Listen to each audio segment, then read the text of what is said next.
এটা মনে করেন জং ওরকম আইবো না দেখে মনে করেন এই যে 100% স্টিল আস্তর মারা আছে, এটা যদি একটু জোরে বলেন কাস্টমার শুনুন। এইভাবে যদি 6 মাস রাখেন পানিতে ভিজে তারপরে জং আসবে না।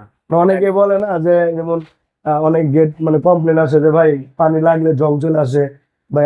এখন আপনি দেখতেছেন আপনি পানি দিয়ে সম্পূর্ণ গেট আমি এখন পানি দিয়ে কাজ করতেছি, কারণ এটার ভিতরে স্টিল আস্তর মারা আছে, এই কারণে মনে করেন লোহার ভিতরে কোনো জং আসবে না। 6 মাস এইভাবে রাখলে কোনো জং আসবে তার না। মানে আপনি বলতে চাইতেছেন যে এই গেটের মধ্যে আপনার জং প্রতিরোধকারী স্টিল আস্তর মেরে স্টিল নিচ্ছেন। আস্তর মেরে নিচ্ছে। সুপ্রিয় দর্শক, আপনারা রং মিস্ত্রির কাছে শুনতে পাইলেন এই মুহূর্তে।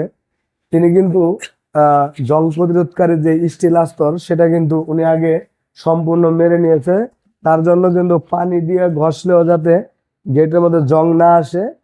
এখন কিন্তু আপনারা এই ধরনের গেট, লোহার গেট তৈরি করতে আর কোনো ভয় নাই জংয়ের জন্য, কারণ এই যে আমাদের এখানে আরো অনেক ধরনের গেটের কাজ চলতেছে।